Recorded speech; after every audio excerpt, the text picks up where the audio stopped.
اللهم آمين. ربنا ظلمنا أنفسنا وإن لم تغفر لنا وترحمنا لنكونن من الخاسرين. ربنا آتنا في الدنيا حسنة وفي الآخرة حسنة وقنا عذاب النار. اللهم إني أعوذ بك من عذاب القبور. اللهم إني أعوذ بك من عذاب الحشر. اللهم إني أعوذ بك من عذاب الفلسرات. اللهم إني أعوذ بك من عذاب اليوم القيامة. اے رب العالمین তোমার যে বান্দার জানাজা এখন শেষ করলাম, আয় আল্লাহ তোমার বান্দা এখন কবরের দিকে রওনা হয়ে গেছে। মেহেরবানি করে তোমার বান্দার তামাম জীবনের গুনাহগুলো তুমি maaf করে দাও আল্লাহ। আয় আল্লাহ যত গুনাহ করেছে আমরা সকলে তার পক্ষ থেকে ক্ষমা চাই, মেহেরবানি করে ক্ষমা করে দাও আল্লাহ।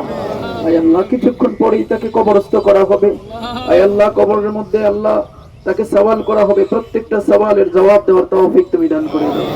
আয় আল্লাহ তোমার এই বান্দাকে তোমার হাবিবের তোফাইলে তুমি কবুল করে নাও। এই মুহররম মাসকে উসিলা করে আল্লাহ তোমার হুসাইনের সাথে তোমার বান্দাকে তুমি কবুল করে নাও। আয় রব্বাল আলামিন তুমি তাকে maaf করে দাও আল্লাহ।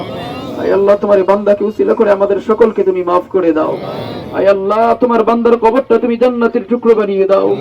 তোমার এই বান্দার কবরটা তুমি জান্নাতের টুকরো বানিয়ে দাও। আয় আল্লাহ তাকে উসিলা করে ওই কবরস্থানের প্রত্যেকটা কবরের আযাব তুমি maaf করে দাও। আয় আল্লাহ এই হাফেজ সাহেবকে কবরস্থ করা হবে, এই হাফেজ সাহেবকে উসিলা করে প্রত্যেকটা কবরের আযাব তুমি maaf করে দাও। আয় আল্লাহ মেহেরবানি করে আমাদের প্রত্যেককে ঈমান আমল নিয়ে যাওয়ার মতো তৌফিক দান করে দাও। তার পরিবার বর্গকে আল্লাহ আয় আল্লাহ এই শোক সইবার মতো তৌফিক তুমি দান করে দাও। আয় আল্লাহ শোক সইবার মতো তৌফিক তুমি দান করে দাও। আয় আল্লাহ মেহেরবানি করে কবরে রাখার পরে তোমার হাবিবকে যেন চিনতে পারে সেই তৌফিক তুমি দান করে দাও। হাসবুনাল্লাহু ওয়া নি'মাল ওয়াকিল, নি'মাল মাওলা ওয়া নি'মান নাসির। রব্বির হামহুমা কামা রাব্বায়ানি সগীরা।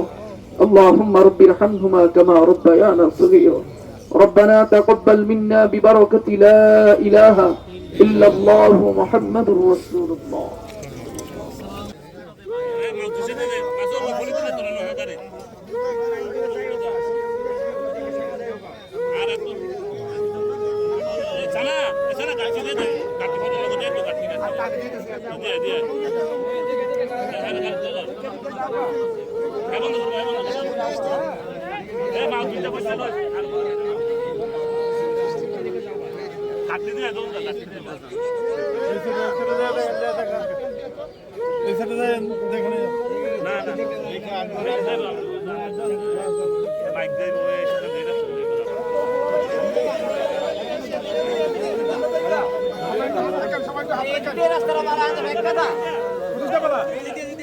ভাই